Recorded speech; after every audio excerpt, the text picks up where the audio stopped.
Welcome back to Seedmaster online training videos. In this module, we are going to cover GPS requirements for the Raven system.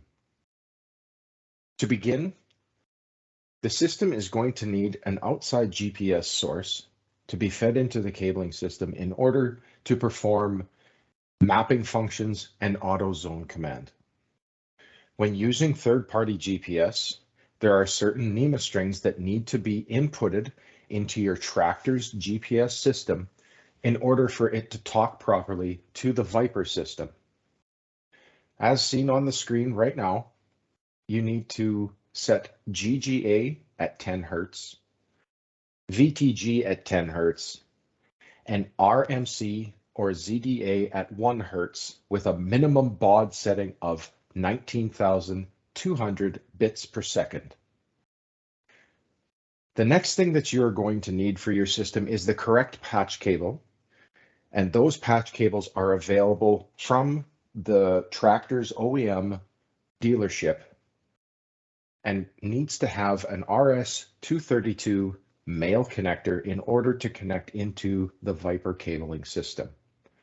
There are 3 examples of different Isobus adapters on the screen here for a couple of different major manufacturers.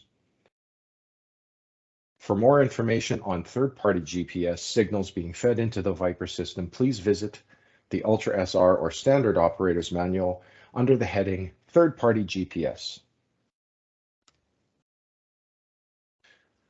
Once a GPS signal is active on the Raven Viper 4 Plus system, it is important to be able to tell the implement and tell the GPS system where the implement resides with relation to the satellite signal.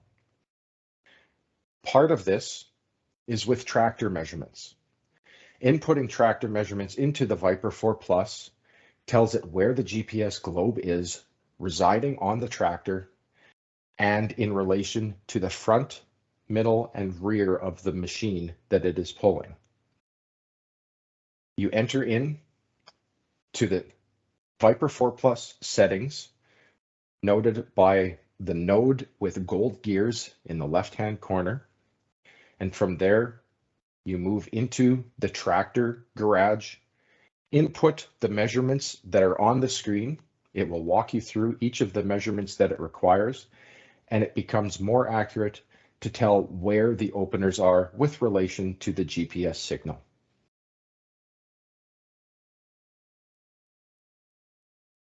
To make the metering system more further accurate with regards to the AutoZone command engaging and disengaging to ensure there are no misses and not too much overlap, the Viper 4 Plus also needs to be configured to have what are called look-ahead times.